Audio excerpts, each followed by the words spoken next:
So magandang araw mga kabaksing.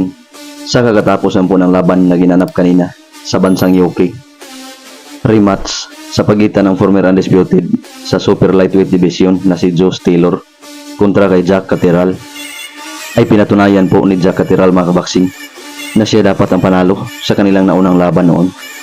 Dahil kanya pong tinalo kanina si Josh Taylor via unanimous decision sa score na 117-111 twice at 116-113, pabor lahat kay Jack Catterall mga kabaksing.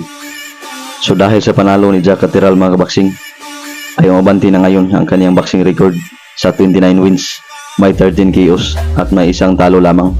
Nakuha niya ang kanyang kaisa-isang talo sa kanilang unang laban ni Josh Taylor via controversial decision.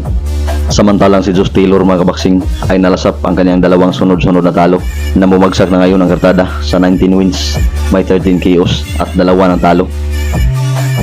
Samantala sa ibang balita mga kabaksing, ay kasado na rin nga po ang laban ng ating former IBF mini flyweight champion na si Pedro Tadoran kontra sa may hawak ng nasabing titulo na isang Hapon na si Genjiro Shichiuka.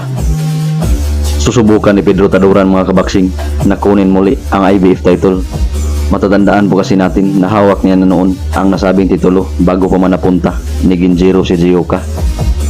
So hopefully mga kabaksing na magtagumpay si Pedro Tadoran para naman at least madagdagan ang ating kaisa-isang world champion sa ating bansa na si Melvin Jerusalem. Ang kampiyon na Hapon na si Shichiuka mga kabaksing ay hawak ang undefeated na kartada na may 11 wins at 9 KOs. Samantalang ang ating pambato na former world champion na si Pedro Tadoran ay hawak ang kartadang 16 wins, 12 KOs, may 4 na talo at isang tabla. Ang laban ng dalawa mga kabaksing ay magaganap sa Shiga Daihatsu Arena sa Otsu City sa Shiga, Japan ngayong darating na July 28.